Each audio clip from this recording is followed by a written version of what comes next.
नमो सिद्धाणं नमो आयरीयाणं नमो वज्रायाणं नमो लोये सव्वसाहूणम्। ये प्रवचनसार ग्रंथ है। इसका आपके सिलेबस में ज्ञान तत्व प्रज्ञापन 1 से 92 तक 92 गाथाएँ आपके कोर्स में है। इसका जो मूल विषय है उसका एक बार मैं रिव्यू बोल देता हूँ आपको। आचार्य कुंद और आचार्य पुष्पदंत और भूतबली और गुणधर आचार्य 4 आचार्य हैं जिनको दिगंबर संप्रदाय में मतलब ग्रंथ लेखन की परंपरा प्रारंभ करने वाला आचार्य के रूप में मानते हैं, जिसमें सटखंडागम ग्रंथ सबसे पहले लिखा गया। दिगंबर और श्वेतांबर आमनाय में ये फर्क है, आमनाय में मूल आगम उपलब्ध है लिखित रूप में, श्वेतांबर आमनाय में, लेकिन दिगंबर आमनाय मूल आगम लुप्त हो गए हैं। उनका जो एक देश का ज्ञान था जिन आचार्यों को, उन्होंने उनको सूत्रबद्ध किया है, जिसमें आचार्य धरसेन जो गिरनार जो गुजरात में है उसके निकट रहते थे, तो उन्होंने अरदबली आचार्य को संदेश भेजा था। एक बहुत बड़े आचार्य हुए दिगंबर सेक्ट में, तो उन्होंने 2 नरवाहन और सुबुद्धि नाम के मुनियों को उनके पास भेजा था, जिनको बाद में पुष्पदंत और भूतबली नाम से जानते हैं। उन्होंने सटखंडागम सूत्रों की रचना की थी, जिसको मूल आगम दिगंबर संप्रदाय मानते हैं, माने वो वहाँ से प्रारंभ मानते हैं।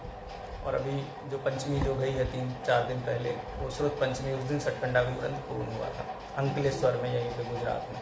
तो बहुत बड़ा उसका सेलिब्रेशन होता है, हर साल उसको काफ़ी अच्छी तरीके से सेलिब्रेट करते हैं। उसको प्रथम श्रुत स्कंद कहा जाता है।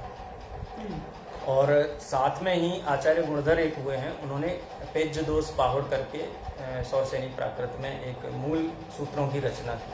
वो पैरेलल मानते हैं कि दोनों पैरेलली लिखे गए, लेकिन पेज्य दोष पाहुड़ कब शुरू हुआ कब समाप्त हुआ उसके बारे में सूचना नहीं है, तो इसलिए उसके शुद्ध पंचमी इसीलिए मनाते हैं कि इसकी सूचना प्राप्त है। लेकिन इन दोनों ग्रंथों में जैन धर्म के कर्णानियोग संबंधी कर्म, जैसे उसमें सटखंडागम बोलते हैं, सटखंड आगम 6 खंडों में विभाजित आगम है। तो सबसे पहले जीवठान है, जीवस्थान जिसको बोलते हैं, जिसमें 14 जीव समास होते हैं या गुण स्थान होते हैं, मारगण स्थान होते हैं, इनकी चर्चा है। दूसरा है क्षुद्रक बंध बोलते हैं, क्षुद्रक बंध, क्षुद्रक बंध खुद्दा बंध नाम है वैसे।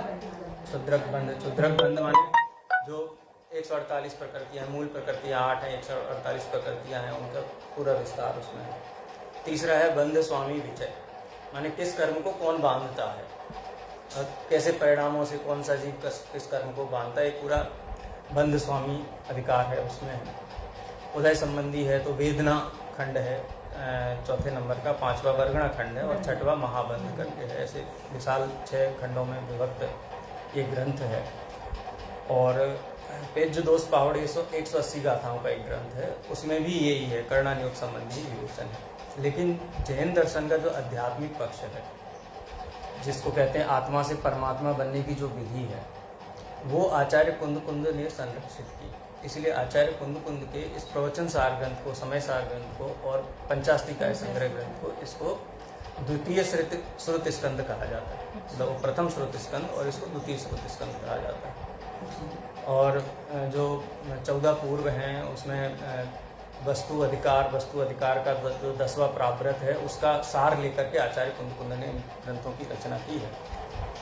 ये भी प्रचलित है कि आचार्य कुंद ने विदेह क्षेत्र सदैव गमन किया था। वो श्रीमद्दन स्वामी के समोसरण में गए थे, सदैव विदेह क्षेत्र गए थे, उनकी चारण रिद्धि थी, वहाँ श्रीमंदर स्वामी का उपदेश भी सुना था। और जब वापस आए विदेह क्षेत्र से यहाँ पर, तो उन्होंने ग्रंथों की रचना की। मैंने ये उल्लेख मिलते हैं प्रशस्तियों में, जो इंस्क्रिप्शंस होते हैं, जैसे श्रवण बेलगोल के इंस्क्रिप्शंस वगैरह हैं, वहाँ पे ये उल्लेख मिलते हैं।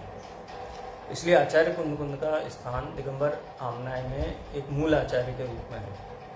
जो संस्कृत का श्लोक बहुत प्रसिद्ध है, मंगलम भगवान वीरो मंगलम गौतमो गणी मंगलम कुंदार्यो जैन धर्मोस्तु मंगलम। यानी दिगंबर संप्रदाय में आचार्य गौतम स्वामी के बाद में आचार्य कुंद का स्मरण करते हैं। जितनी भी प्रतिमाएं दिगंबर आमनाय की हैं, प्राचीन हो नई हो, उनमें कुंद आमनाय ये जरूर लिखा जाता है। कोई भी प्रतिमा की प्रशस्ति आप देखेंगे, कब से लिखा जाता है ज्ञात नहीं है, लेकिन जो भी प्रतिमाएं प्रशस्ति सहित मिलती हैं, उनमें कुंद आमनाय यानी कुंद की आमनाय के अनुसार ये मंदिर की या ये प्रतिमा की हम प्रतिष्ठा करते हैं।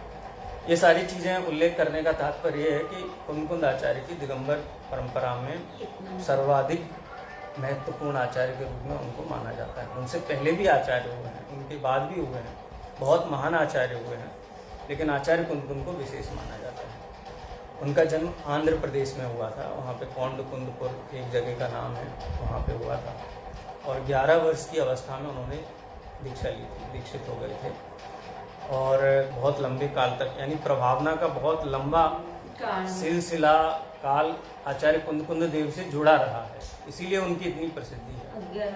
हाँ, उन्होंने 84 पाहुड़ ग्रंथों की रचना की, जैसे पर्वण पाहुड़ है, ऐसे 84 पाहुड़ों की रचना की थी, जिसमें समयसार उपलब्ध है, प्रवचन सार उपलब्ध है, पंचास्तिकाय संग्रह ये उपलब्ध है। इसके अलावा अष्टपाहुड़ ग्रंथ है, ये उपलब्ध है, और नियम सार ग्रंथ ये उपलब्ध है। अष्टपाहुड़ एक्चुअली 8 पाहुड़ों का संग्रह है। जो शास्त्र भंडार होते थे, 6 पाहुड़ पहले मिले, तो पहले 60 पाहुड़ नाम से प्रकाशित हुआ था, फिर उसी श्रृंखला में 2 पाहुड़ और प्राप्त हुए, तो अष्टपाहुड़ नाम से कहना चाहिए प्रकाशित है।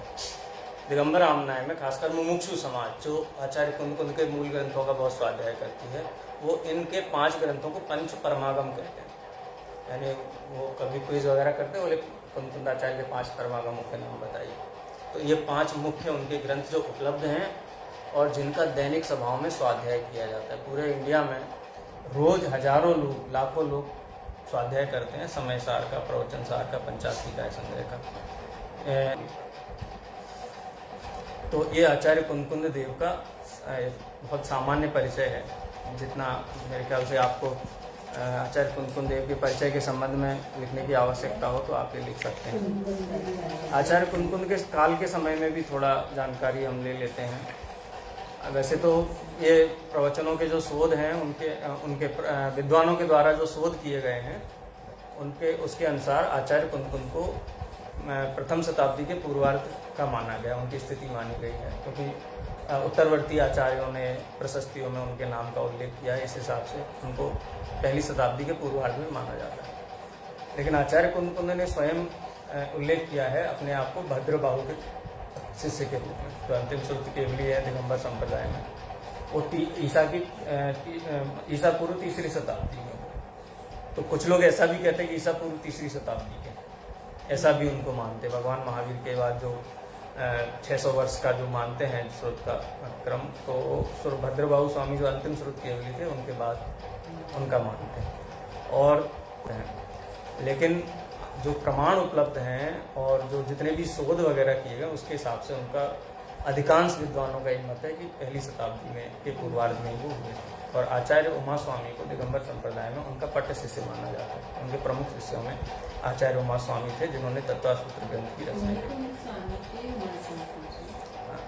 के शिष्य उमा स्वामी, उमा स्वाति, जिनको उमा स्वामी उमा स्वाति दोनों नाम प्रचलित हैं, आचार्य कुंद के प्रमुख शिष्य थे, ऐसा माना जाता है। हाँ, ऐसा दिगंबर संप्रदाय में। हाँ, पट्ट शिष्य प्रमुख। हाँ, वही हाँ, माने उनकी परंपरा को आगे बढ़ाने, हाँ, सबसे पहले उनको माना जाता है आचार्य उमा स्वामी। ठीक है। अब इसके अलावा भी आचार्य कुंद के ग्रंथ रयण सार है, उपलब्ध है, 10 भक्ति संग्रह है, वो भी है, वर्षाणुरेखा, 12 अनुप्रेक्षा, वो ग्रंथ भी उपलब्ध है। ऐसे 8 ग्रंथों के लगभग नाम हमको ज्ञात हैं। प्रवचन सार ग्रंथ को आचार्य कुंद का सर्वाधिक कहना चाहिए वर्तमान में लोकप्रिय ग्रंथ माना जाता है, खासकर एकेडमिक्स में। कोई भी यूनिवर्सिटी है, कहीं भी विश्वविद्यालय का पाठ्यक्रम है, तो प्रवचन सार ग्रंथ को वहाँ सिलेबस के रूप में जरूर रखा जाता है, क्योंकि इसमें जैन दर्शन के दार्शनिक विषय पर बहुत प्रकाश डाला गया। पंचास्तिकाय संग्रह, प्रवचन सार और समय सार, तीनों की कहना चाहिए उद्देश्य और मूल विषय वस्तु में बहुत अंतर नहीं। अंतर कहाँ पर है? इनके एक टीकाकार हुए हैं आचार्य 13वीं शताब्दी में हुए हैं, आचार्य जयसेन। उन्होंने तीनों ग्रंथों के ऊपर टीकाएं लिखी हैं, पंचास्तिकाय संग्रह के ऊपर भी, प्रवचन सार के ऊपर भी और समय सार के ऊपर भी। उनकी टीका का एक ही नाम है, तात्पर्य वृत्ति। तात्पर्य वृत्ति तीनों ग्रंथों की समयसार की तात्पर्य वृत्ति टीका है, प्रवचन सार की तात्पर्य वृत्ति टीका है और पंचास्तिका संग्रह ग्रंथ की तात्पर्य वृत्ति टीका है। लेकिन वो तात्पर्य वृत्ति टीका में मूल गाथाओं का अर्थ और निश्चय व्यवहार की अपेक्षा से उनका अर्थघटन किया गया। तीनों की तात्पर्य जो वृत्ति वाली जो है वो अलग अलग है, तीनों की एक में है? अलग है, नाम उसका एक है। नाम आपे वृत्ति ने तो तात्पर्य वृत्ति नाम आपे। हाँ, ऐसा ठीक है। और जो बहुत लोकप्रिय टीका है आचार्य कुंद के ग्रंथों के ऊपर, उसका नाम है आचार्य अमृतचंद्र की टीका है। वो 300 साल पहले हुए आचार्य जयसेन से। तत्व प्रदीप का जो प्रवचन सार की टीका है उसको तत्व प्रदीप का टीका कहते हैं, जो समय सार की टीका है उसको आत्मख्याति टीका कहते हैं। और पंचास्तिका संग्रह की भी टीका का ऐसा ही एक अलग नाम है। तो ऐसे इस प्रकार से तीनों ग्रंथों पर टीकाएं उनकी उपलब्ध हैं। प्रवचन सार जो ग्रंथ है इसका मूल विषय वस्तु है सम्यक दर्शन, सम्यक ज्ञान और सम्यक चारित्र, जो कि मोक्ष मार्ग, सम्यक दर्शन, ज्ञान, चारित्राणि मोक्ष मार्ग। जैन दर्शन का कोई भी द्रव्यानुयोग का ग्रंथ होगा, 4 अनुयोगों में विभक्त है। जो कथा नियोग है उसको प्रथमानुयोग भी कहते हैं। जो कर्म प्रकृतियाँ, 3 लोक की रचना के संबंध में जो चर्चा होती है उसको गणितानुयोग या कर्णानुयोग कहते हैं। और जो आचार संबंधी है उसको चरणानुयोग कहते हैं। और 6 द्रव्य, 7 तत्व, ज्ञान मीमांसा, तत्व मीमांसा, ये सारा विषय द्रव्यानुयोग का विषय है। तो आचार्य कुंद के जो 5 परमागम हैं उनमें से 3 परमागमों को द्रव्यानुयोग के अंतर्गत देखा जाता है, जिसमें पंचास्तिकाय संग्रह है, प्रवचन सार है और समय सार है। पंचास्तिकाय संग्रह में 6 द्रव्यों का स्वरूप का वर्णन किया गया है। पंचास्तिकाय हम नाम भी जानते हैं, जीव, उद्गल, धर्म, अधर्म, आकाश और काल, इन 6 द्रव्यों का वर्णन है। प्रवचन सार ग्रंथ में सम्यक दर्शन, सम्यक ज्ञान और सम्यक चारित्र का वर्णन है। क्रम अलग है, पहले सम्यक ज्ञान का वर्णन है, फिर सम्यक दर्शन का वर्णन है, फिर सम्यक चारित्र का वर्णन है। और समय सार ग्रंथ में भी 9 पदार्थों का वर्णन है। जीव,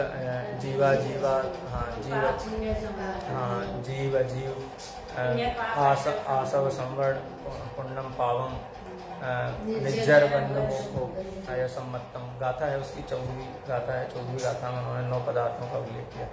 9 पदार्थों के आधार पर वो वर्णन है। मैंने कहा कि तीनों का प्रतिपाद्य बिंदु एक ही है। ये इसकी क्या अपेक्षा है? आचार्य जयसेन ने अपनी टीका की जो प्रशस्तियां हैं उनमें उल्लेख किया है कि संक्षिप्त रुचि वाले शिष्यों के लिए पंचास्तिकाय संग्रह ग्रंथ लिखा गया है। माने भगवान आदिनाथ के समय जो व्यवस्था थी ना, दंड व्यवस्था, हा माँ कोई बोल दे क्या करते हो तो समझ जाते थे उतने। तो वास्तव में जो जीव अपना हित चाहते हैं और संसार का भाव करना चाहते हैं, उनको 6 द्रव्य का स्वरूप समझा दिया, उससे ही वो समझ गए मैं जीव हूँ, देह से भिन्न हूँ, जीव ये देह है, ये पुद्गल है और भिन्न हूँ मैं इनसे। किसी से भी राग द्वेष नहीं रखना चाहिए, क्रोध मान माया लोभ नहीं करना चाहिए। माने बाकी का जो रास्ता है वो खुद तय कर लेते हैं। तो इशारे में जो समझ जाए उसको कहते हैं संक्षिप्त रुचि वाले शिष्यों के लिए पंचास्तिकाय संग्रह ग्रंथ लिखा गया। लेकिन और भी थोड़े जिनको विस्तार की आवश्यकता तो उनको और डिटेल करके समझाते हैं। द्रव्य गुण पर्याय का स्वरूप समझाते हैं, द्रव्य क्या है, तो फिर उनके भेद प्रभेद भी उसमें गर्भित हैं। गुण क्या हैं, पर्याय क्या हैं, जीव क्या है, जीव का कर्तव्य क्या है। ये प्रवचन सार में थोड़ा मध्यम रुचि वाले शिष्यों के लिए है। और समय सार ग्रंथ, जिसको ग्रंथाधिराज भी कहते हैं, उसमें तो ऐसा समझ लो कि मुक्ति का मार्ग बिल्कुल हाथ में रख करके दिखा दिया। ये देखो ऐसी होती है मुक्ति, ऐसे मोक्ष जाते हैं। माने इतना स्पष्ट शब्दों में, इतने हाथ में रखे आंवले की तरह, हस्तामलकवत जो संस्कृत का न्याय है, उसकी तरह समय सार ग्रंथ में जो आत्मा है, जो मोक्ष का मूल है, जिसके दर्शन ज्ञान चारित्र से मोक्ष होता है, उसका स्वरूप है। अब प्रवचन सार ग्रंथ का जो डिवीजन है पूरा अधिकारों का, 275 गाथाएं हैं इस ग्रंथ में। अब इसकी भी 2 टीकाएं हैं। आचार्य अमृतचंद्र देव की टीका है, जिसको हम कहते हैं तत्व प्रदीपिका टीका। उसमें 275 गाथाओं का संग्रह है और उसकी टीका प्रस्तुत की गई।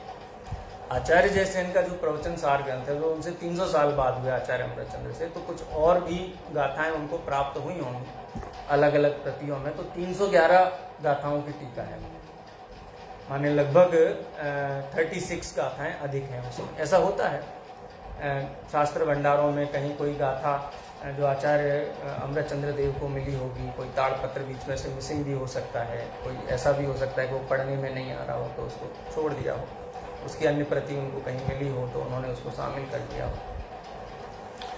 तो जो 92 गाथाएं जो हैं आपके पाठ्यक्रम में, वो तत्व प्रदीपिका टीका के आधार पर 92 गाथाएं हैं।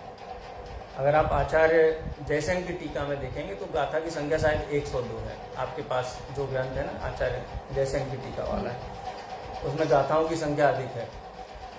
इसके 3 महाअधिकार हैं प्रवचन सार ग्रंथ में। सबसे पहले महाअधिकार का नाम है ज्ञान तत्व प्रज्ञापन। दूसरा महाअधिकार है, उसका नाम है ज्ञेय तत्व प्रज्ञापन। ज्ञेय मेरा हिंदी वाला प्रोनाउंसिएशन है, ज्ञेय तत्व प्रज्ञापन है। और तीसरा है चरणानुयोग सूचक चूलिका। चरणानुयोग सूचक चूलिका, चरणानुयोग से तो हम समझ गए सम्यक चारित्र का वर्णन है।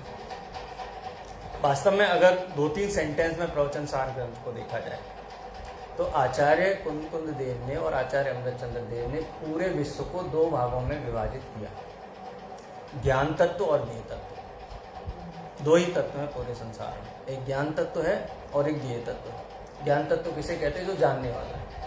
और ज्ञेय तत्व क्या है? जो जानने में आने वाला है, यानी ज्ञेय। ज्ञेय कौन कौन है? तो ज्ञेय का भी 2 भागों में विभाजन किया जा सकता है, स्वज्ञेय और परज्ञेय। आत्मा स्वपर प्रकाशक है, इसलिए स्वयं भी ज्ञान का विषय बनता है, और स्वयं के अतिरिक्त जितना भी लोकालोक है वो भी ज्ञान का विषय बनता है। क्योंकि सर्वज्ञ की जो परिभाषा है, केवल ज्ञान की परिभाषा, तत्व सूत्र के पहले अध्याय में जो परिभाषा दी गई है केवल ज्ञान की, सर्वद्रव्य पर्यायेषु केवलस्य। केवल ज्ञान का विषय क्या है? सर्वद्रव्य सर्व पर्याय। पर्याय के 2 भेद होते हैं, सहवर्ती पर्याय और क्रमवर्ती पर्याय। सहवर्ती पर्याय किसे कहते हैं? गुणों को सहवर्ती पर्याय कहते हैं, जो एक साथ रहते हैं, अन्वय रूप से जो रहते हैं। और जो पर्याय क्रमवर्ती पर्याय हैं, वो पर्याय जिसको हम पर्याय कहते हैं, पर्याय का बदलना। एक एक समय में जो काल का सबसे अविभाज्य अंश है, सूक्ष्मतम अंश है, उस अंश में जो काल समाहित है, उस समय जीव का जो परिणाम होता है, परिणमन होता है, उसको पर्याय बोलते हैं। तो सर्वद्रव्य, सर्वगुण और सर्व पर्यायों को जानने वाले ज्ञान को क्या कहते हैं? केवल ज्ञान कहते हैं। ठीक है।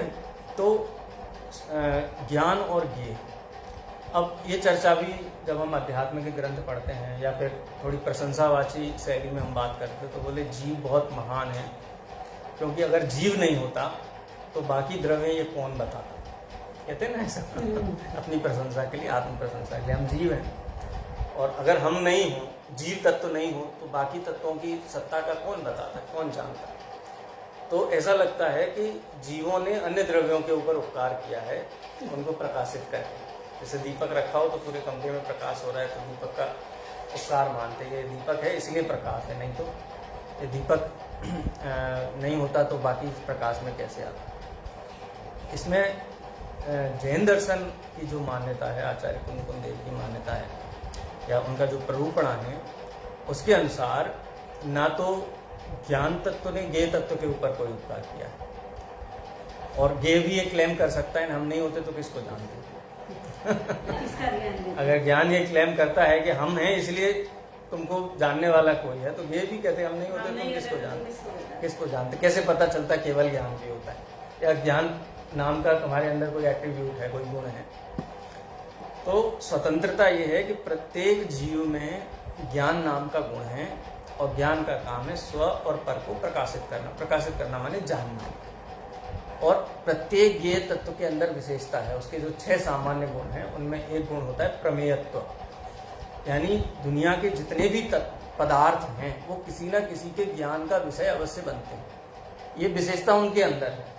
तो ज्ञेय तत्व अपनी विशेषता सहित है, ज्ञान तत्व अपनी विशेषता सहित है, और दोनों स्वतंत्र हैं, दोनों ने परस्पर एक दूसरे के ऊपर कोई उपकार नहीं किया है।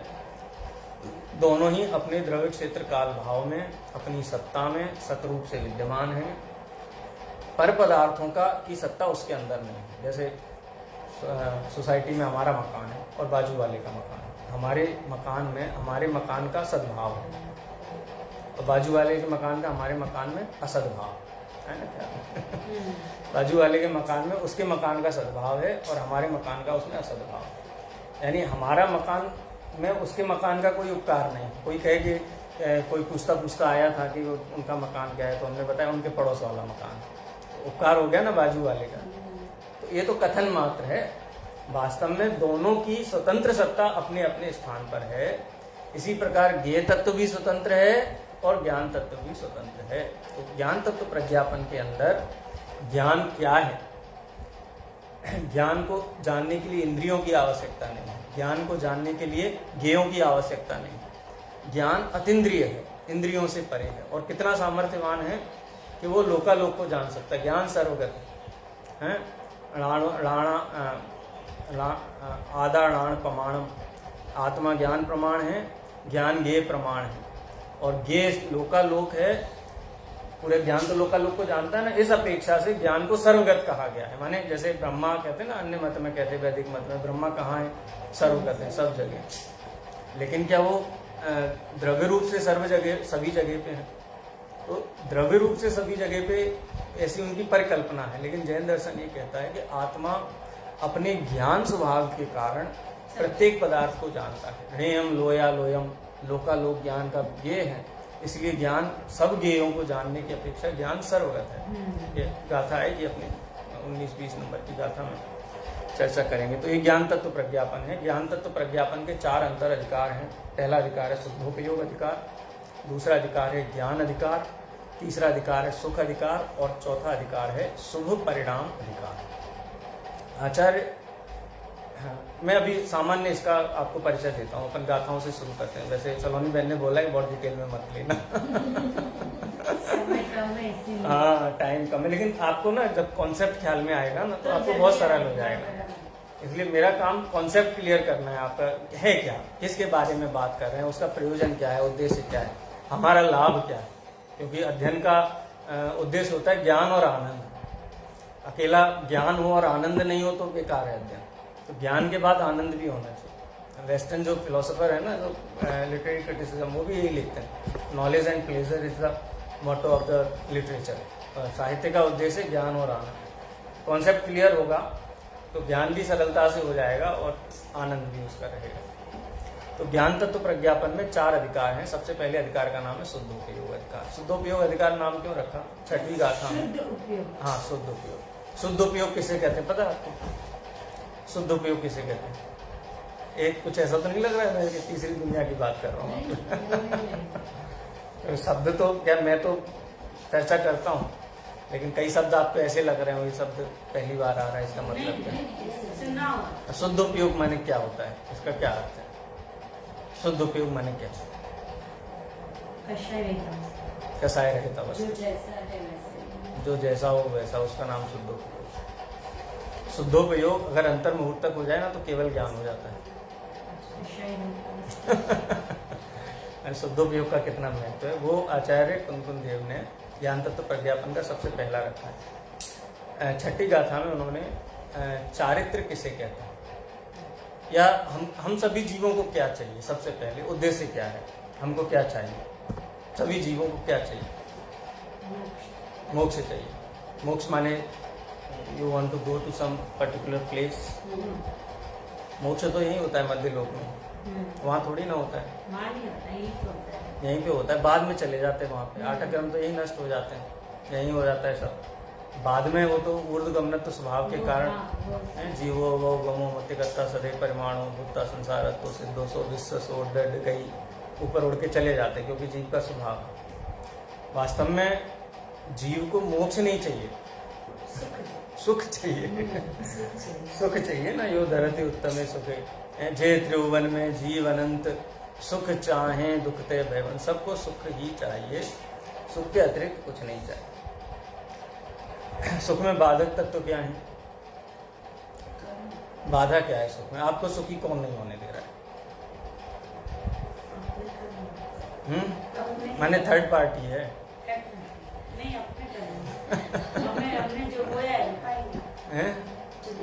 पूर्वकृत कर्म सुखी नहीं होने दे रहे। हाँ, हमारी सोच सुखी नहीं। मतलब ये मतलब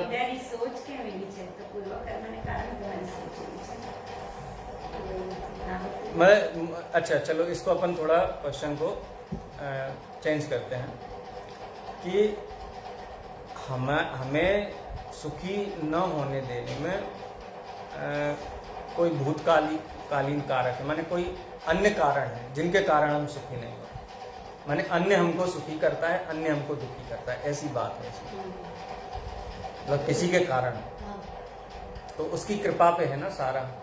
तो हमको पुरुषार्थ पूजा प्रसन्न उसकी करना चाहिए ना जिसके कारण, उसको प्रसन्न करने का प्रयास करें। जैन दर्शन वस्तुवादी दर्शन है, व्यक्तिवादी दर्शन नहीं।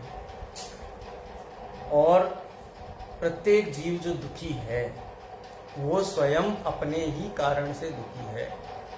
आपने कहा ना अपनी सोच से दुखी है, तो आपका थोड़ा जनरल टर्म है, उसको अगर दार्शनिक शब्दों में बोलेंगे तो कहेंगे ये जीव अपने मिथ्यात्व के कारण, अपने मिथ्या ज्ञान के कारण, अपने मिथ्या चारित्र के कारण दुखी है। जब मिथ्या दर्शन छोड़ेगा, मिथ्या श्रद्धान छोड़ेगा, मिथ्या ज्ञान छोड़ेगा, मिथ्या चारित्र छोड़ेगा, वो भी स्वयं छोड़ेगा, तो वो सुखी होगा।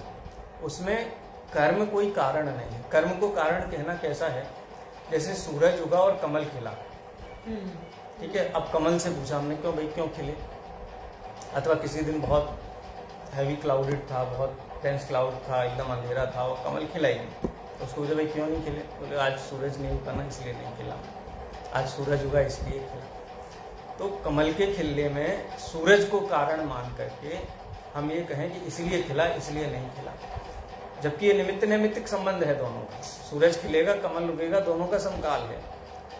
तो कारण क्या है, मूल कारण क्या है, सूरज कारण है कि कमल स्वयं कारण है? कमल का स्वभाव का खिलना।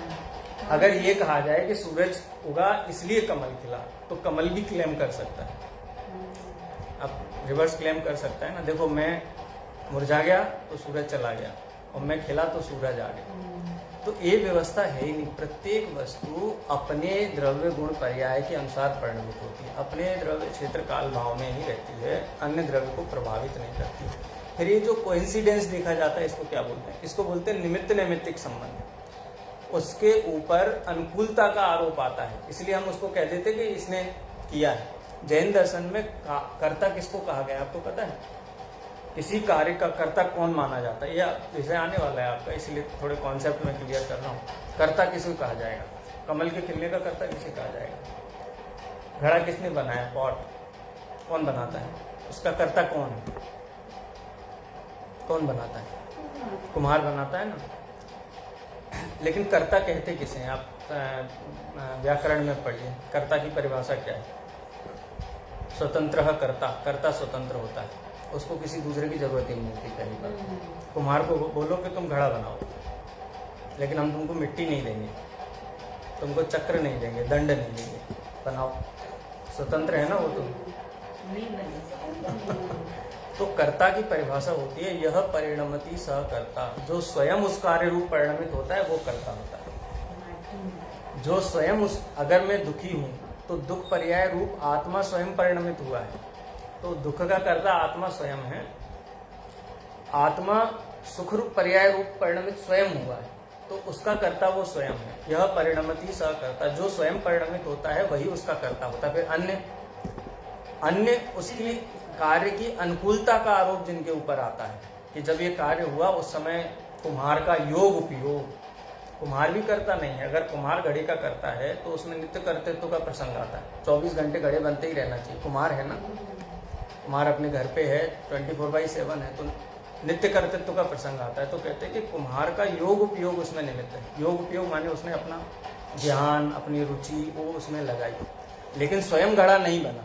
जो स्वयं घड़े रूप परिणमित हुआ है वो करता है, और जिसका योग उपयोग उस परिणमन में अनुकूल रहा, अनुकूलता का आरोप आया, तो वास्तव में तो कुम्हार अपने योग उपयोग का करता है, क्योंकि कुम्हार अपने योग उपयोग रूप परिणमित हुआ, और घड़ा है मिट्टी घड़े रूप परिणमित हुई है, इसलिए घड़े का कर्ता मिट्टी है। ये परिभाषा व्याकरण के अनुसार और जैन दर्शन के अनुसार। यह परिणमति स कर्ता, यह परिणामो भवेत् तत्कर्म, यह परिणति क्रिया सा, त्रयोपि भिन्नम न वस्तुतः, तीनों अलग अलग नहीं, एक ही है।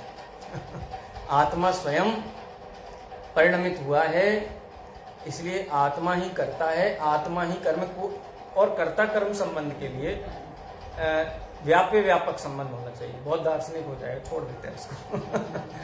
व्याप्य व्यापक संबंध और तादात्म्य संबंध, खैर विषय में आगे बढ़ते, जैसे जैसे चर्चा आएगी उसको भी लेते जाएंगे। लेकिन शुद्धोपयोग किसे कहते हैं, अपना ये प्रश्न था। तो हमने कहा कि कहना चाहिए कि जैसा वस्तु का स्वभाव है, जो वस्तु का स्वभाव है वो शुद्धोपयोग है। आपने कहा ना, जैसा वस्तु का स्वभाव है तो उसका नाम शुद्धोपयोग। शुद्धोपयोग कहते किसे हैं? उपयोग के 3 भेद शास्त्रों में बताए हैं। वैसे तो 2 भेद बताए हैं, शुद्धोपयोग और अशुद्धोपयोग। ठीक है, शुद्धोपयोग निर्वाण का कारण है और अशुद्ध उपयोग संसार का कारण है। ठीक है, शुद्ध उपयोग किसका कारण है? निर्वाण का कारण है। अशुद्ध उपयोग संसार का कारण है। शुद्ध उपयोग अंतर्मुहूर्त काल तक रहे तो जीव मुक्त केवल ज्ञानी हो जाता है। ठीक है, और अशुद्ध उपयोग में रहे तो निरंतर संसार में परिभ्रमण करता रहता है। अशुद्ध उपयोग के 2 भेद हैं, शुभ उपयोग और अशुभ उपयोग। शुभ उपयोग से देव पर्याय मिलती है, उत्तम मनुष्य पर्याय मिलती है, लेकिन मोक्ष नहीं मिलता है, संसार ही नहीं मिलता है, संसार ही मिलता है। और अशुद्ध उपयोग से क्या मिलता है? पुनर्, त्रियंज और नरक गति मिलती है। ठीक है, भवनत्रिक मिलता है। तो जीव को शुद्धोपयोग रूप परिणमित होना चाहिए यदि उसे सुखी होना है। उद्देश्य सुखी होना है, सुखी होने के लिए शुद्धोपयोग कारक है, इसलिए अशुद्ध उपयोग को छोड़ करके शुद्धोपयोग रूप परिणमित होना चाहिए। यदि जीव शुद्धोपयोग रूप परिणमित होगा तो ही सुखी हो पाएगा। ठीक है, ये चर्चा शुद्धोपयोग अधिकार में मूल रूप से है। यदि कोई जीव शुद्धोपयोग रूप परिणमित हुआ है तो उसे क्या मिलता है? ये ज्ञान अधिकार में आए। दूसरा अधिकार ना ज्ञान है, तो शुद्धोपयोग किया तो क्या मिला? केवल ज्ञान मिला, अनंत ज्ञान, अनंत सुख, अनंत बल है, अनंत चारित्र, ये मिला ना। बोरिंग लग रहा है क्या थोड़ा? नहीं, अपनी कथा है ये तो, अपनी कथा है ये। तो शुद्धोपयोग का फल क्या है? केवल ज्ञान है, इसलिए ज्ञान अधिकार। तो ज्ञान का स्वरूप क्या है? अतीन्द्रिय ज्ञान का स्वरूप क्या है? ज्ञान क्या क्या जान सकता है। उसके बाद और क्या फल है उसका? शुद्धोपयोग का सुख उसका फल, ज्ञान और सुख। ये आपको पूरा याद हो गया माने। शुद्धोपयोग, शुद्धोपयोग से अनंत ज्ञान, इसलिए ज्ञान अधिकार, उससे अनंत सुख, ये दोनों उसका फल है। लेकिन जीव शुद्धोपयोग रूप परिणमित नहीं हुआ है, शुभ और अशुभ परिणाम रूप परिणमित हुआ, अशुद्ध उपयोग रूप परिणमित। तो शुभ परिणाम का क्या फल है वो चौथे नंबर के पॉइंट में इसमें आता है, चौथे अधिकार में आता है। ज्ञान तत्व प्रज्ञापन महाअधिकार, उसका सबसे पहला अधिकार शुद्धोपयोग, क्योंकि हमारा उद्देश्य सुखी होना है। शुद्धोपयोग से सुखी होते हैं, निर्वाण मिलता है, ज्ञान मिलता है, सुख मिलता है। और शुद्धोपयोग रूप परिणमित नहीं होने वाले जीव शुभ परिणाम के फल में क्या क्या पाते हैं उसका वर्णन। तो 4 अंतर अधिकार हो गए। उसके बाद है ज्ञेय तत्व प्रज्ञापन। कोई प्रश्न हो तो आप पूछ सकते हैं, चर्चा कर सकते हैं किसी बिंदु के ऊपर। ठीक है, हाँ। શુદ્ધમાંથી અશુભ અને અશુદ્ધ નથી. તો શુદ્ધ ઉપયોગ માટે માર્ગ શુભથી થઈને ના ના ના, તો શુદ્ધ આ માટે તો અપોઝિટ છે। શુદ્ધ ઉપયોગ આ બાજુ છે, અશુદ્ધ ઉપયોગ આ બાજુ છે। ડાયરેક્ટ એના માર્ગ શું બનવું? શુદ્ધ ઉપયોગ शुद्ध उपयोग का मार्ग ये है कि वस्तु का यथार्थ स्वरूप समझें। ડાયરેક્ટ हाँ, डायरेक्टली होगा। ये तो दोनों अपोजिट है, अशुद्ध और शुद्ध तो अपोजिट है ना। जनरली એવું કહેવામાં આવતું છે કે અત્યારે શુભ તમે શુભ કેપેસિટી ના હોય તો તમે શુભ પછી શુભમાંથી શુદ્ધમાં જવાનો પ્રયત્ન કરો, કારણ કે ડાયરેક્ટ શુદ્ધમાં જવું ઇટ્સ નોટ પોસિબલ. એવું જનરલી સાંભળવામાં આવ્યું છે. अच्छा, शुभ उपयोग તમે એક્ઝેક્ટ ઓપોઝિટ अनादिकाल से शुभ उपयोग कितनी बार किया जीवन में? कितनी बार किया? कितनी बार किया? बहुत बार किया ना, तो थोड़ा बहुत तो शुद्ध होना चाहिए था ना। नहीं हुआ, શુદ્ધ का कोई महत्व नहीं है. नहीं है। जैन दर्शन वही कहता है। शुभ उपयोग और शुभोपयोग छूटता नहीं है, ये भी है। वो थोड़ा लॉजिकली आपको उसको समझना पड़ेगा, क्योंकि हमने अभी सुना है, उसको आप थोड़ा अप्लाई करेंगे। प्रश्न आया आपका, बहुत अच्छा लगा मुझे, क्योंकि इसका मतलब आप एक्टिव हो, सब्जेक्ट को, इसको, इसके डायमेंशंस को समझते हो। अभी छठवीं गाथा में ही मैं अभी प्रवचन सार पढ़ा रहा हूँ, इसलिए प्रवचन सार के आधार पर चर्चा कर रहा हूँ, इसलिए इसके ही कॉन्टेक्स्ट में अपन उस चर्चा को आगे बढ़ाएंगे। लेकिन प्रश्न अच्छा है आपका कि शुभोपयोग से शुद्धोपयोग का मार्ग है। ऐसा शुद्ध सुना उपयोग। जाता, कई बार ऐसा अच्छा, शुभोपयोग का मार्ग क्या है? शुक्रिया। ये तो फिर अनवस्था दोष हो जाएगा ना। शुभ क्रिया का मार्ग क्या है? हर चीज का मार्ग हम ढूंढने लगेंगे। हम इस डायरेक्शन में जा रहे हैं, इस डायरेक्शन में जाने का मार्ग क्या है? उससे उतरना पड़ेगा। ये शुभ अशुभ का मार्ग है और ये शुद्ध का मार्ग है। बताओ। कोई नहीं करता, मतलब एकदम नहीं समझ में आया। यू टर्न लेना अबाउट टर्न करना पड़ेगा पूरा आपको। यानी जब तक शुभ अशुभ की रुचि है, आपको जब तक शुभ अशुभ की रुचि है तब तक शुद्धोपयोग नहीं होगा। शुभ अशुभ की रुचि छूटेगी तब शुद्धोपयोग। लेकिन वो किस लेवल पे पॉसिबल होता है? पॉसिबल है, इसीलिए तो शास्त्रों में कहा है, सर्वज्ञ भगवान ने देखा है, शास्त्रों में शामिल किया है, आचार्यों ने पढ़ाया है। ये बात अभी आएगी छठवीं गाथा में, आपका समाधान हो जाएगा। अभी मैं इसको एक बार समरी ले रहा हूँ। अच्छा है प्रश्न आपका, इसको रखना सुरक्षित। चलिए, दूसरा है ज्ञेय तत्व प्रज्ञापन। ज्ञेय तत्व प्रज्ञापन यानी आचार्य देव ये कहते हैं, ज्ञेय तत्व प्रज्ञापन का उद्देश्य क्या है? ये जीव दुखी है, उसका एक ही कारण आचार्य देव को दिखाई देता है कि इसको द्रव्य गुण पर्याय का ज्ञान नहीं है। अज्ञान के कारण, बस कोई दूसरा कारण ही नहीं, अज्ञान का कारण। उसको ये लगता है कि इसके कारण मैं दुखी हूँ और इसके कारण मैं सुखी हो जाऊँ। यानी एक द्रव्य है, उसके कारण मैं दुखी हूँ, और ये दूसरा द्रव्य, इसके कारण मैं सुखी हो जाऊँ। ये द्रव्य गुण पर्याय के संबंध में बहुत बड़ी भूल है। 80 गाथा है इसी की, ज्ञान अधिकार की। जो जानदि अरहंतम दवत्त गुणत्त पज्जयत्ते हिम सो जानदि अपाड़म जाति तस्व मोह कल्ले। जो अरहंत को जानता है द्रव्य से, गुण से और पर्याय से, वो अपनी आत्मा को भी जानता है। क्यों? अरहंत का द्रव्य कौन सा द्रव्य है? जीव द्रव्य। उनके अनंत गुण कौन से हैं? जो जीव के गुण होते हैं। उनकी पर्याय क्या है?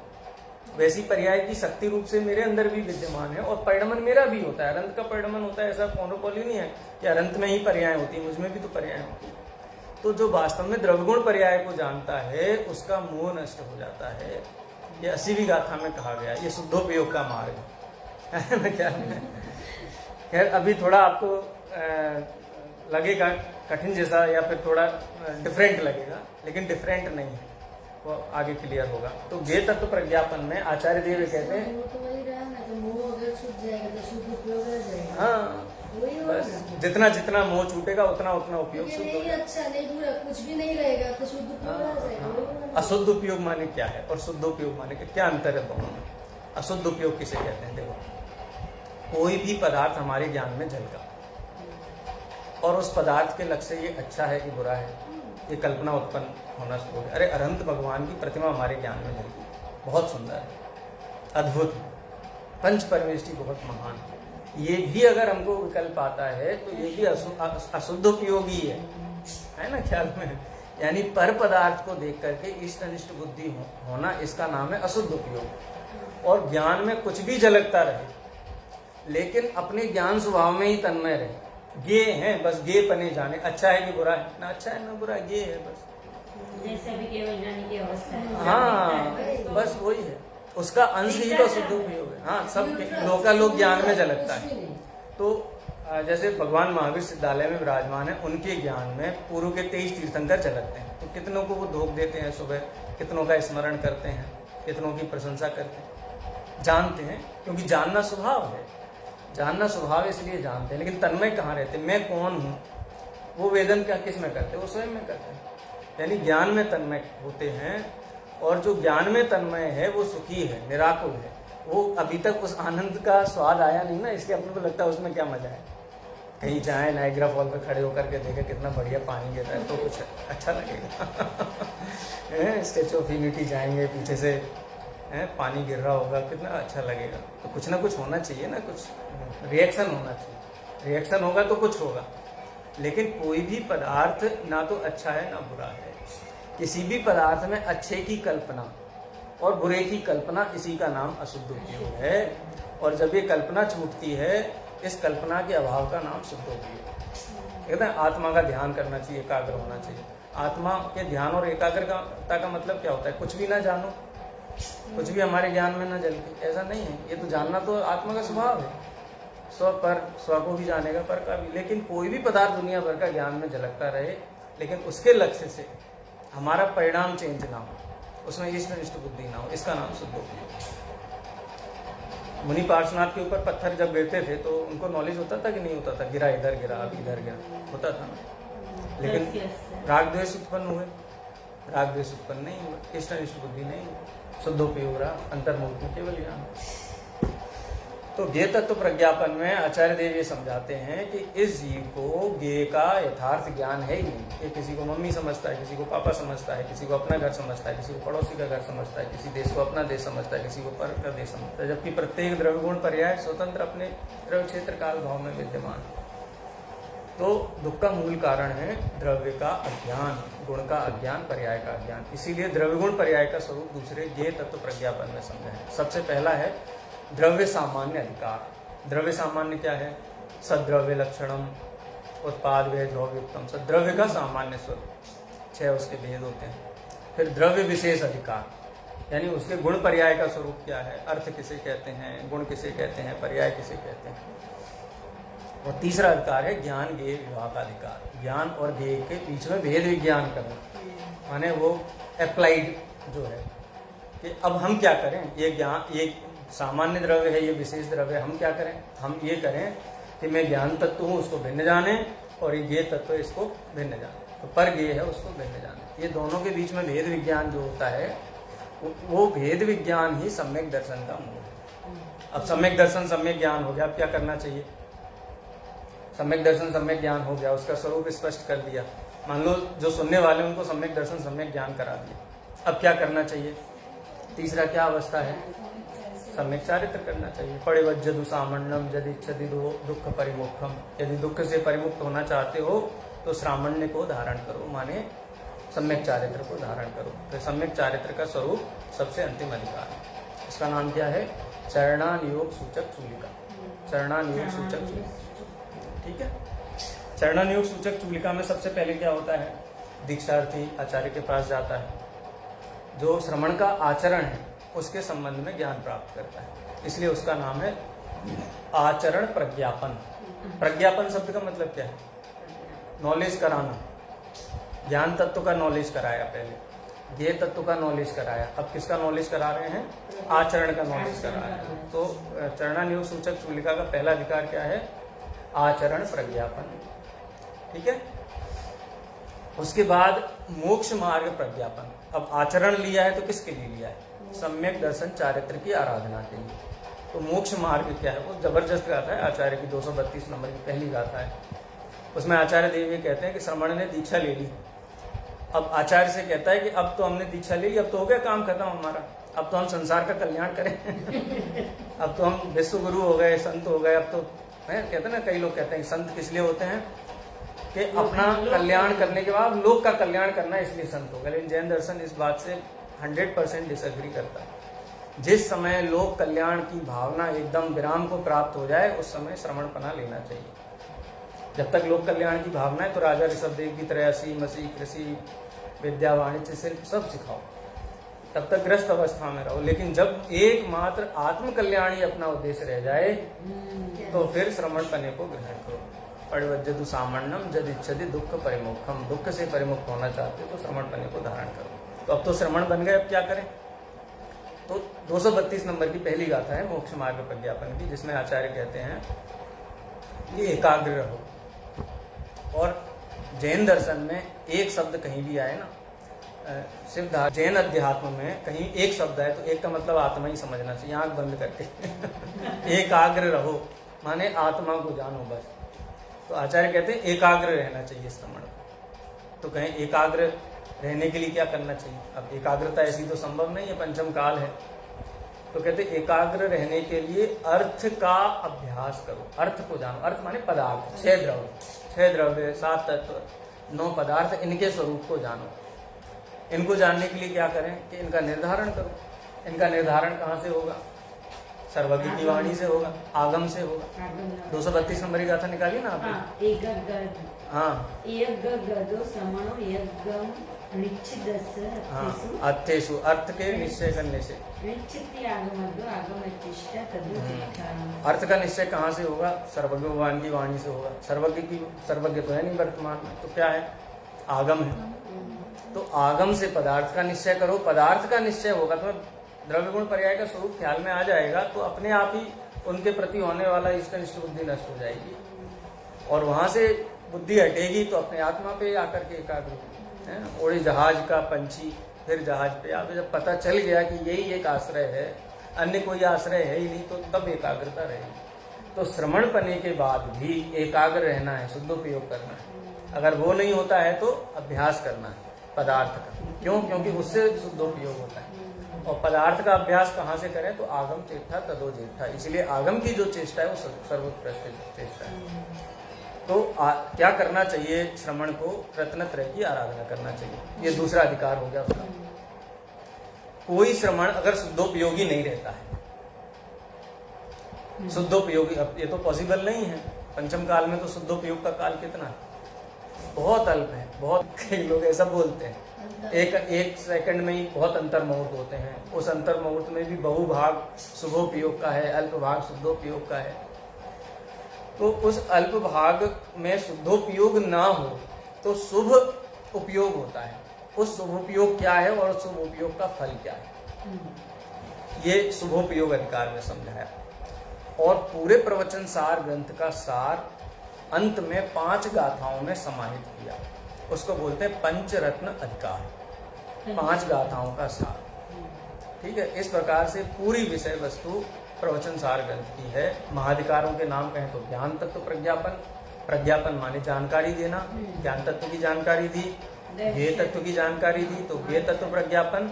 उसके बाद श्रवणपना धारण करने के लिए जो उद्देश्य है उसके लिए चरणानुयोग सूचक चूलिका, और क्रमशः एक एक के अंतर अधिकार। ज्ञान अधिकार में कौन सा ज्ञान होना चाहिए? शुद्धोपयोग रूप ज्ञान होना चाहिए।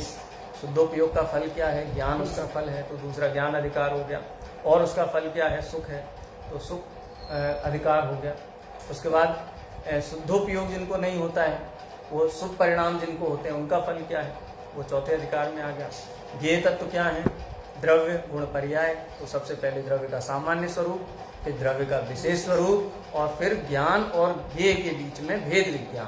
भेद विज्ञान मूल है ना, देह और आत्मा के बीच में जैसे भेद विज्ञान हो, ये पुद्गल द्रव्य है, मैं जीव द्रव्य हूँ, दोनों के बीच में ज्ञान ज्ञेय विभाग अधिकार नाम से लिया। और सबसे अंत में चरणानुयोग सूचक चूलिका। उसमें सबसे पहले श्रवण कैसे बना जाए ये आचरण प्रज्ञापन में बतलाया। श्रवण बनने के बाद क्या करना है? मोक्ष मार्ग की आराधना करनी है, तो मोक्ष मार्ग अधिकार बतलाया। लेकिन जिनको शुद्धोपयोग नहीं रहता है, एकाग्रता नहीं रहती है, तो वो शुभोपयोग रहता है, तो वो शुभोपयोग अधिकार हो गया। और पूरे प्रवचन सार ग्रंथ का सार 5 गाथाओं में उसको क्या कहते हैं? पंचरत्न अधिकार। याद हो गया? अभी बोल सकते हैं? एक्चुअली हम लोगों की टीचिंग मेथड क्या होती है ना, क्लास में ही होमवर्क करवा देना है, बता देना है, पूछ लेना है, सब हिसाब किताब बराबर करके घर जाना है।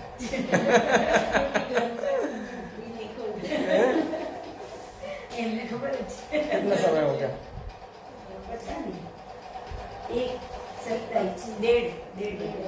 एक घंटा मेरा हो गया, मैं शायद 1 घंटा हो गया मेरी क्लास। 50 मिनट्स हो गया, मतलब आधा घंटा आपको बोलना है। हाँ, जो 1 घंटे में चला है थोड़ा रिवीजन हो जाएगा, याद हो जाएगा। हाँ, सबसे पहले अधिकार, तीनों अधिकारों के नाम। पहला ज्ञान तत्व प्रज्ञापन, वैसा। ज्ञान तत्व प्रज्ञापन हाँ हाँ।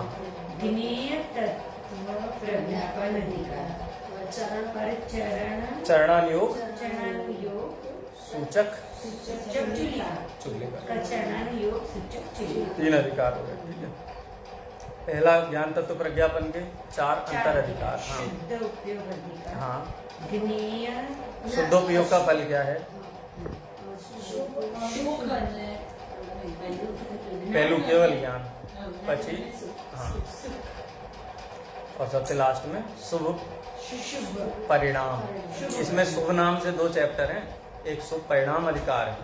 ठीक है। पहला जो अंतर अधिकार है ज्ञान तत्व प्रज्ञा, उसको शुभ परिणाम अधिकार का। और जो सबसे लास्ट वाला है चरणानुयोग सूचक चूलिका, वो क्या है? शुद्धोपयोग अधिकार। ओ सॉरी, शुभोपयोग अधिकार। शुभ नाम से 2 चैप्टर है, यहाँ शुभ परिणाम, क्योंकि शुद्ध उपयोग का फल क्या है वो बता दिया। अब ये भी तो बता दो भैया कि हम अशुद्ध उपयोग में रहेंगे तो हमको क्या मिलेगा, तो वो भी उसका चौथा नंबर का जो अधिकार है ना, वो शुभ परिणाम अधिकार। ठीक है, इसलिए 3-4 आए ना, केवल ज्ञान।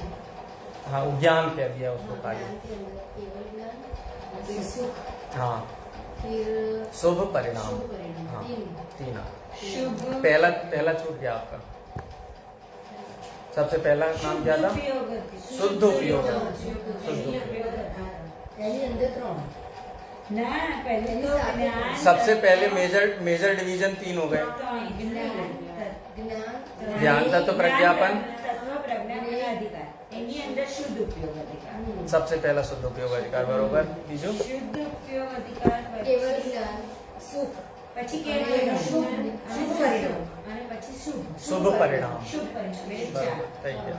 હવે જ્ઞેય તત્વ પ્રજ્ઞાપન અધિકાર, આના? જ્ઞેય તત્વમાં દ્રવ્યગુણ પર્યાયવાળો सबसे पहला सामान्य द्रव्य अधिकार। सामान्य द्रव्य, विशेष द्रव्य अधिकार। પછી વિશેષ દ્રવ્ય, हाँ, सेकंड का विशेष द्रव्य अधिकार। हाँ, પછી फिर, भेद विज्ञान वेद करना। विज्ञान, ज्ञान ये विभाग अधिकार। हाँ, ज्ञान के विभाग, वेद, हाँ, भेद पावर, बराबर।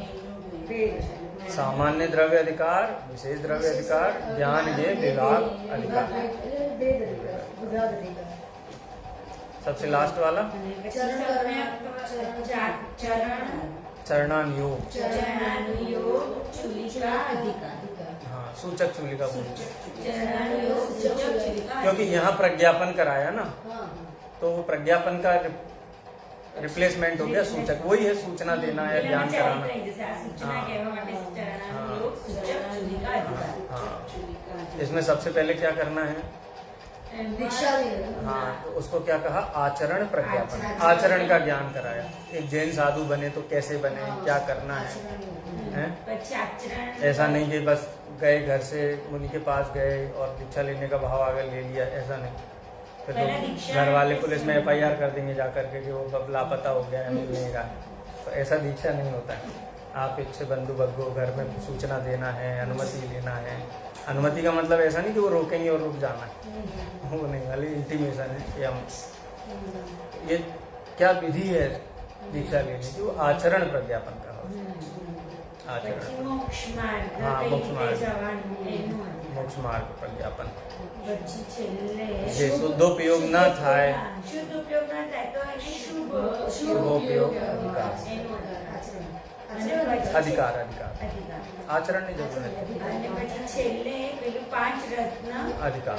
પંચરત્ન અધિકાર। ठीक है, टोटल 11 अंतर अधिकार हैं और 3 महाधिकार हैं। मेमोरी में रहेगा। रहेगा रहेगा पहले का नेक्स्ट सैटरडे पूछ लेना।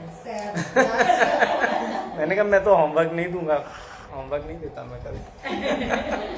तुरंत हिसाब किताब बराबर करके। चलिए गाथा शुरू कर लेते हैं। हाँ अभी है अपने पास 20 मिनट है। मैं सुबह सुबह जाता था, एक विजय रत्न स्वरीश्वर महाराज साहब थे, उनको समय सार पढ़ना था, तो समय सार पढ़ाने जाता था मैं। तो मैं तो ऑफिस जाता हूँ, तो मैं बोला कि मेरे पास ऐसे तो टाइम नहीं रहेगा वर्किंग में। तो बोले आपको कितने बजे टाइम रहेगा? मैंने सुबह मैं पढ़ाऊँगा 5:30 बजे। तो मैं सोचा ना बोल देंगे। हाँ बोले नहीं आप आ जाओ, अगर हमारा सूरज उगेगा उतने बजे अपन बैठ जाएंगे। तो ऐसे ही मैं तो जाता था आधा घंटे के लिए, लेकिन 2.5 घंटे वो चर्चा चलती थी। विषय ऐसा है ना, बहुत आनंद आता है चर्चा करने में, बात करने में। चलिए मूल गाथा।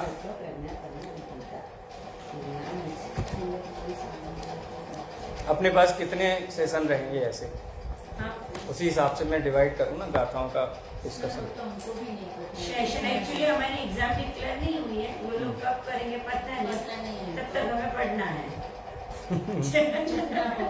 अनंत काल तक। अनंत काल तक वैसे तो पढ़ना है। मोक्ष नहीं हो तब तक पढ़ना, मतलब केवल ज्ञान हो तब हाँ, तक जब पढ़ना। तक एकाग्रता नहीं हो। हाँ, तब तक पढ़ना। आगम चेठा तदो जेठा शुद्ध उपयोग ना हो तब तक पढ़ना है। शुद्ध उपयोग जितना और क्या है? शुद्धोपयोगी जब तक पर पदार्थ के प्रति इष्ट अनिष्ट बुद्धि है तब तक पढ़ना है। छठी गाथा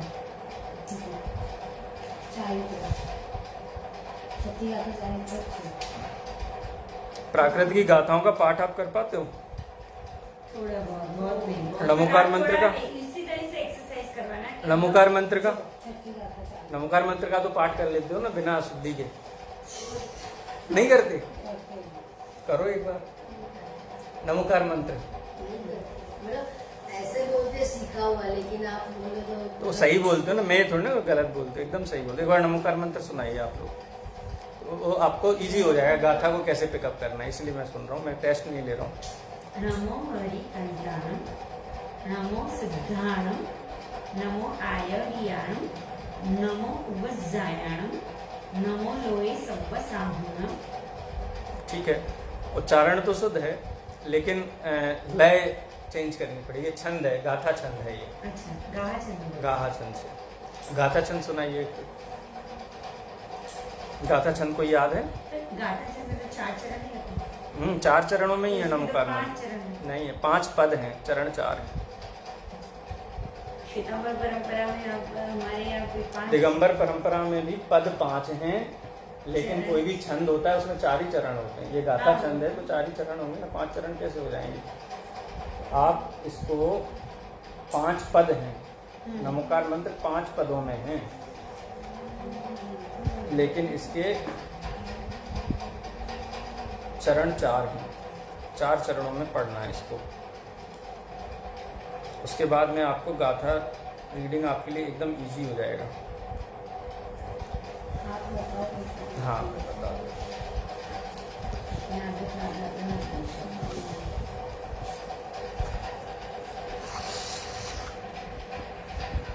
इसमें पढ़ के बता दो।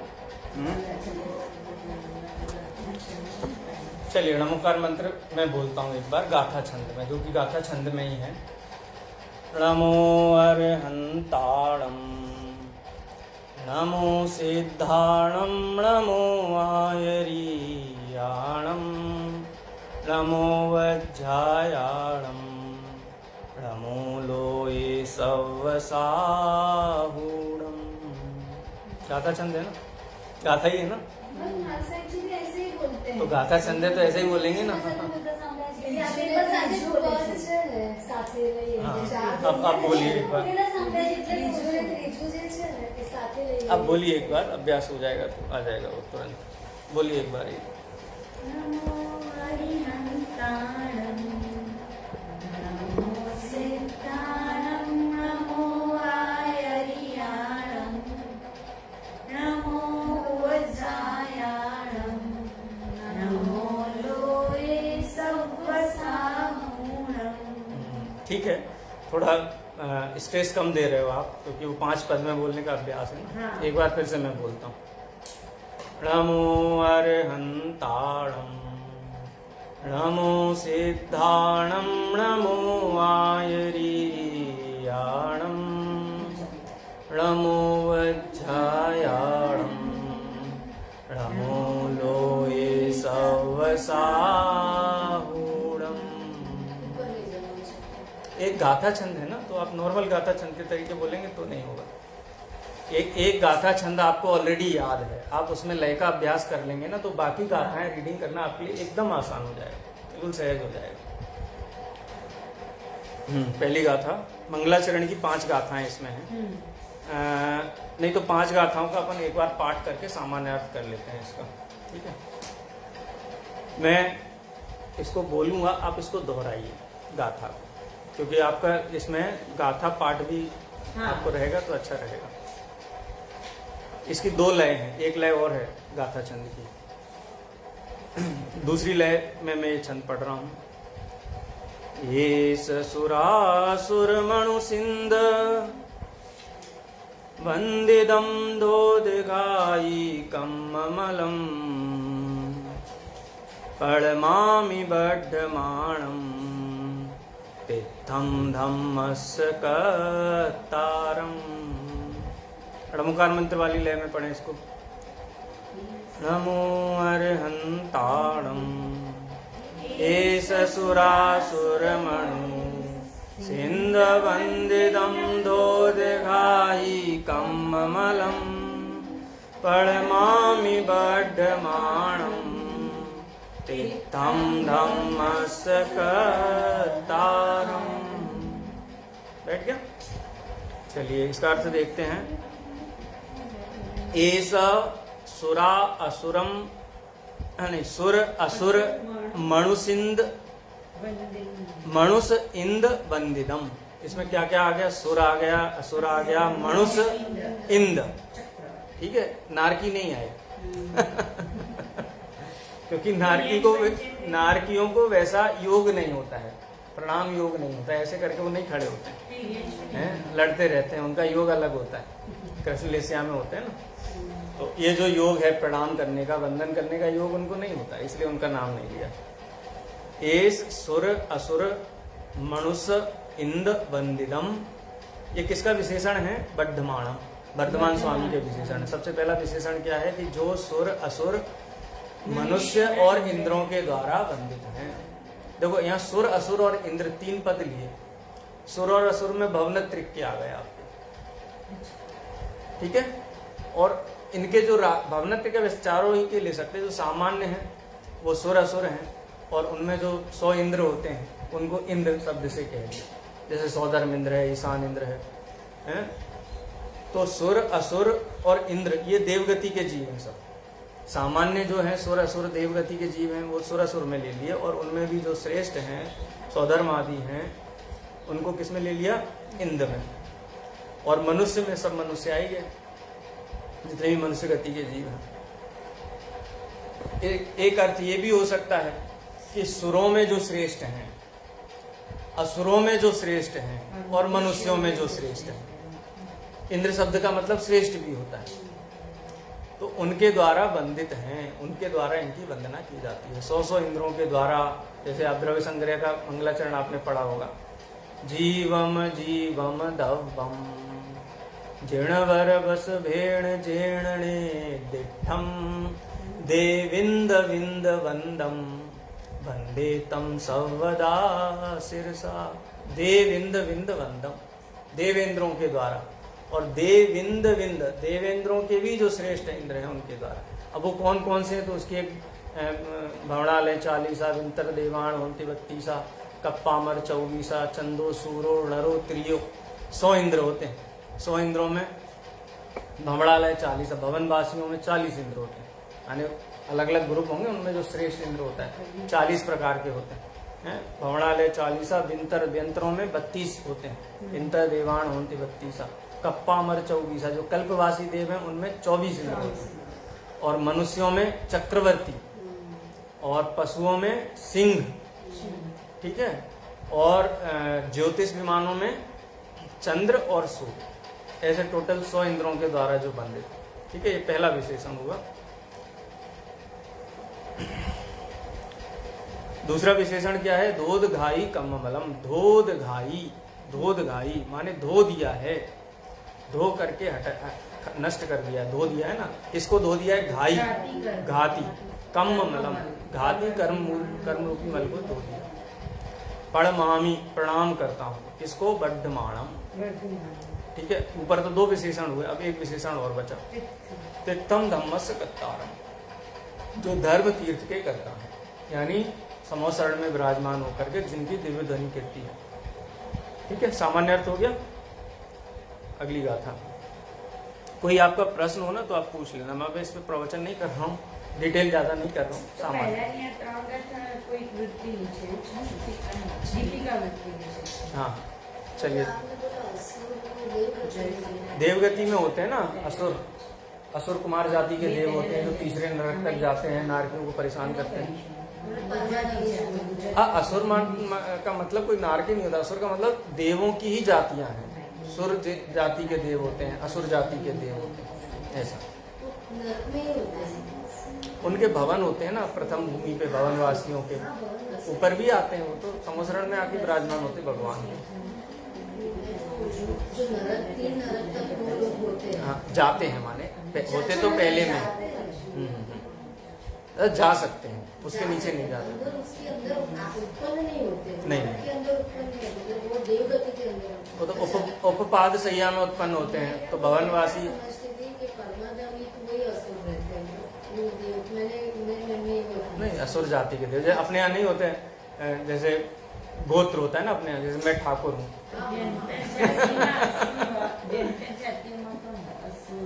हाँ, जैसे मेरा गोत्र ठाकुर है, तो बोले तो जैन है, ठाकुर कैसे हो रहा है? जैन तो धर्म है हमारा, लेकिन जो लौकिक गोत्र हैं वो तो लौकिक अलग वंश से चलते हैं ना, ऐसा है। जैसे हाँ, जैसे विद्याधर था, रावण विद्याधर था कि नहीं, तो उसका वंश था, राक्षस वंश था उसका। अब वो राक्षस ऐसा थोड़ी ना था 10 मुंह वाला, वंश था, तो ऐसे ही। चलिए, तो अभी किसको नमस्कार किया? पहले मंगलाचरण में एक तीर्थंकर को ही किया, लेकिन आचार्य देव ने विचार किया कि बाकी 23 को कैसे छोड़ दें।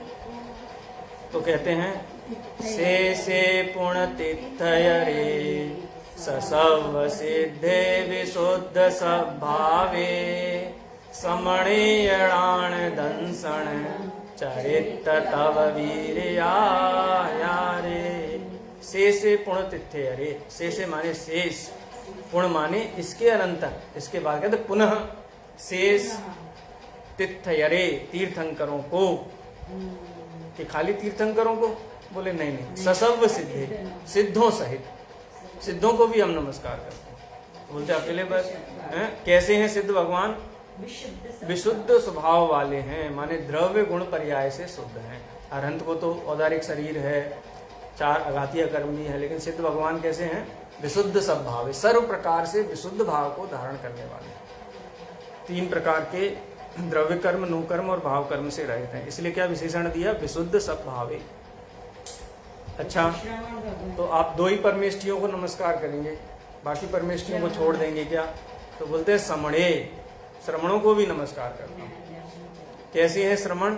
ज्ञान, दर्शन, चरित्र, तप और वीर्य, ये पंचाचार हैं। वैसे तो आचार्यों में मूल रूप से होते हैं दर्शनाचार, ज्ञानाचार, चारित्राचार, तपाचार और वीर्याचार। माने जीवन में कितनी भी विषम परिस्थिति आ जाए, लेकिन मुनि अपने पुरुषार्थ को नहीं छोड़ते हैं, आत्मबल को नहीं छोड़ते, उसको बोलते हैं वीर्याचार। ठीक है, हाँ, माने कहते हैं कॉन्फिडेंस होता है, कॉन्फिडेंस इसको बोलते हैं, आत्मविश्वास। परिचय होने लगे तो क्या करें कि ऐसी जगह पे चले जाएंगे जहाँ पे परिचय न होने, अपने पुरुषार्थ को, बल को नहीं छोड़ते।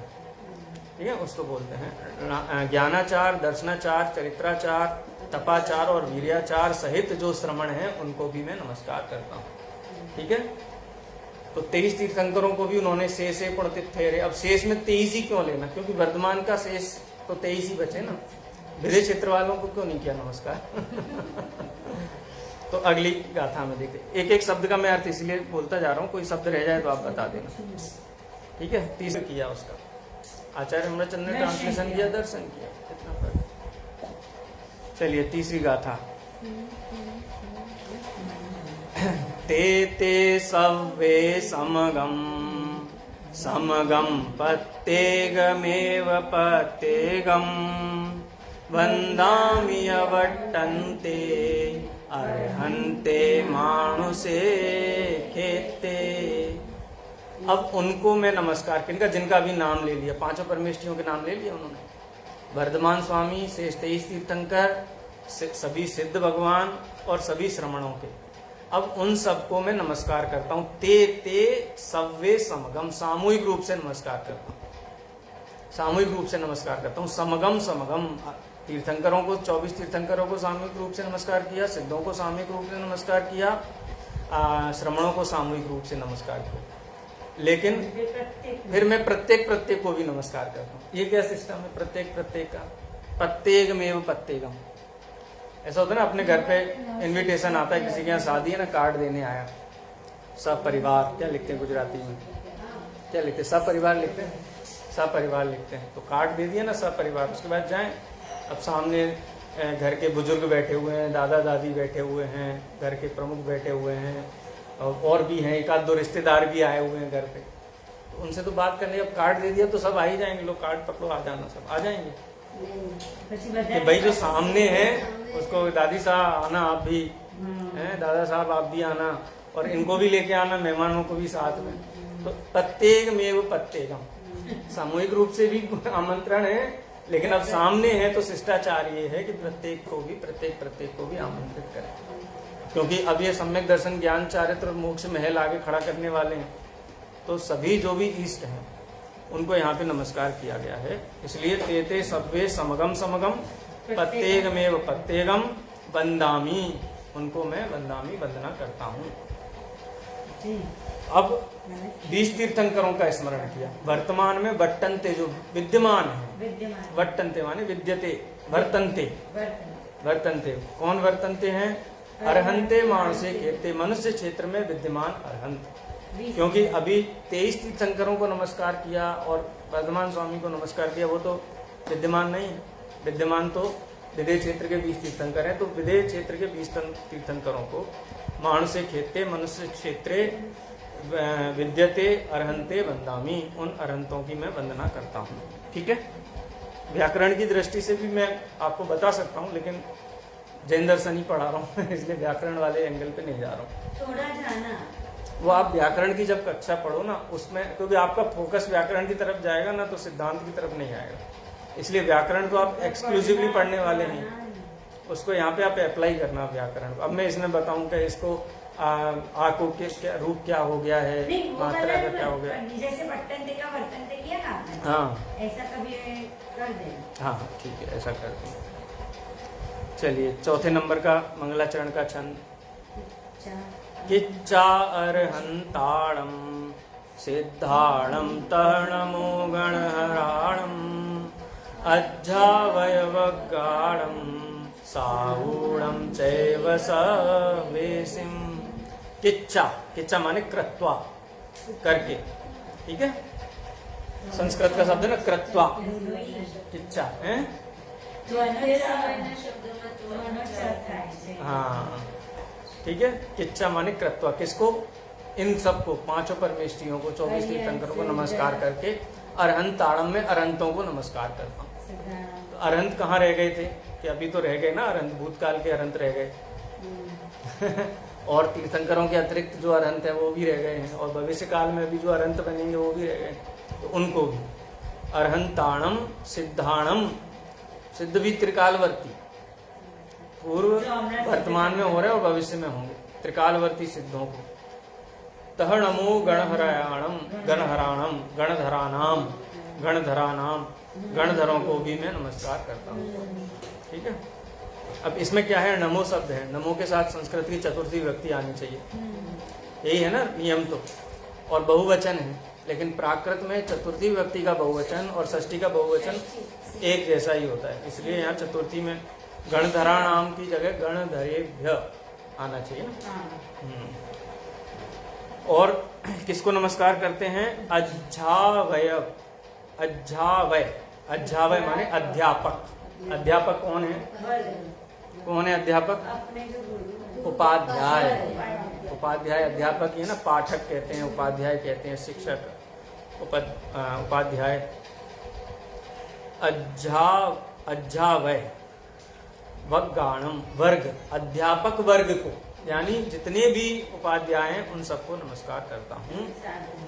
अब वो भूत भविष्य वर्तमान सब में आप लगा लेना।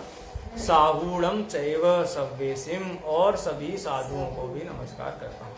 ये सव्वेसिम शब्द अंत दीपक है। सव्वेसिम अरंताणम, सव्वेसिम सिद्धाणम, सव्वेसिम गणराणम, सव्वेसिम अज्झावयवगाणम, सव्वेसिम साहूणम चैव। ठीक है, चलिए अगली गाथा। हाँ, गणधर जो गण के स्वामी है, आचार्य का ही पर्यायवाची है गण, लेकिन वो रूढ़ी शब्द हो गया किसके साथ में? जो भगवान के समोसरण के प्रमुख श्रोता हैं उनको गणधर कहते हैं, लेकिन गण जो गण को धारण करें, गण माने समूह को धारण करें। हाँ, आचार्य।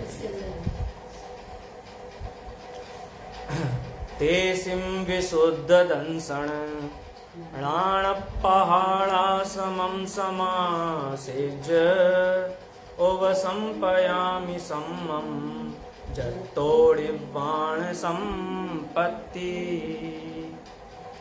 तेसिम, और किसको नमस्कार करते हैं कि ये जो 5 परमेष्टि है ना, ये 5 परमेष्टि को हम नमस्कार ही क्यों करते हैं, उसका कारण क्या है? तो पंच परमेष्टि जिस रत्नत्रय के कारण पूज्य हुए हैं, उस रत्नत्रय को यहाँ नमस्कार करते हैं।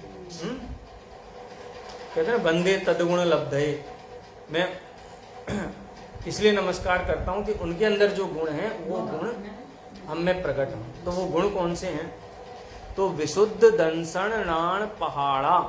पहाड़ा का मतलब होता है प्रधाना, प्रधान है। क्या प्रधान है? समम समासेज, ये जो समता भाव है, समता भाव, समत्व, समता भाव का, समत्व का एक नाम है चारित्र। चारित्र कैसे प्रकट होता है? चारित्र जिनको प्रकट हुआ है उसका लक्षण क्या है कि हर जीव को समान रूप से देखते हैं। मणि महल मसान कंचन कांच निंदन तुतिकरण अर्घावतारण असी प्रहारण में सदा समतादन। सामने महल हो कि शमशान हो, क्या होता है पंच परमेष्टियों को, मुनिराजों को क्या होता है? कोई नहीं, ना तो महल के प्रति आकर्षण है, ना शमशान के प्रति कोई भी तृष्णा, समता भाव है। कांच पड़ा हो, मणि पड़ी हो, तो ये उनको समझ में नहीं आता, कांच है मणि, समझ में तो आता है, ज्ञान में तो हमसे भी ज्यादा सूक्ष्म हो। तो कोई पूछे क्या है, बोले हीरा है। ये क्या है? ये कांच है। ये भेद तो मालूम है, लेकिन वो हमारे लिए सुख दुख का कारण नहीं है, हमारे लिए लाभकारी हितकारी अहितकारी कुछ नहीं है, ये मात्र है। तो समता भाव, कोई अर्घावतारण, कोई आरती उतारे, कि कोई माला पहनाए, क्या कोई तलवार से प्रहार करे, ना उससे भय है ना उससे प्रीति है। माने किसी के प्रति किसी भी प्रकार का कोई भी वो ना होना, क्या बोलते हैं, असंभाव ना होना, इसको बोलते समता भाव। लेकिन वो समता भाव कैसे प्रकट हुआ है? विशुद्ध दंसण नाण पहाड़, दर्शन ज्ञान की प्रधानता से चारित्र जिनको हुआ है। यानी चारित्र का मतलब ये नहीं कैसे बैठना है, कैसे उठना है, कैसे चलना है, कैसे बोलना है, कैसे खाना है। सम्यक दर्शन और सम्यक ज्ञान सहित जो वृत्ति होती है उसी को सम्यक चारित्र कहते हैं। यानी जो श्रवणपना है वो सम्यक दर्शन सम्यक ज्ञान के बिना नहीं होता है। इसीलिए ये बात कही, दर्शन ज्ञान प्रधान चारित्र का जो सेवन करते हैं। तेसिम विशुद्ध दंसण नाण पहाड़ा समम समासेज्य। समासेज्य माने प्राप्त करके, उन्होंने दर्शन ज्ञान सहित चारित्र को समासेज्य, समासेज्य माने प्राप्त करके, उपलब्ध करके, उपसंपयामि सम्मम जत्तो निर्वाण संपत्ति, उन्होंने दर्शन ज्ञान प्रधान चारित्र को धारण करके निर्वाण रूपी संपत्ति प्राप्त की है। उपसंपयामि प्राप्त की है और मैं भी प्राप्त करूंगा। उपसंपयामि मैं प्राप्त करूंगा। जैसे इन 5 परमेष्टियों ने दर्शन ज्ञान सहित चारित्र की आराधना करके निर्वाण प्राप्त किया है, ऐसा ही निर्वाण मैं भी प्राप्त करूंगा, उपलब्ध करूंगा, या रत्नत्रय की आराधना करूंगा। ठीक है, कोई शब्द इसमें रह गया? निर्वाण, निर्वाण हो गया, संपत्ति निर्वाण, लक्ष्मी कहो, निर्वाण संपत्ति कहो।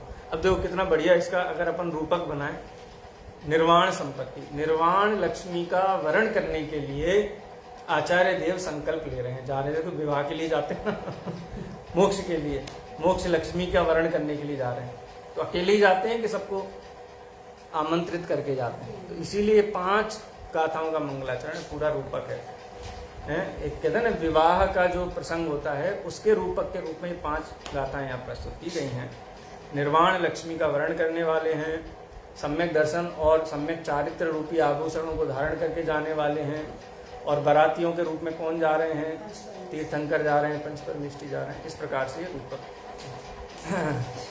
संपज्जति निर्वाणं देवासुरमणुयराय विवेहिं जीवस्य चरितादो दंसणाणपहाणादो।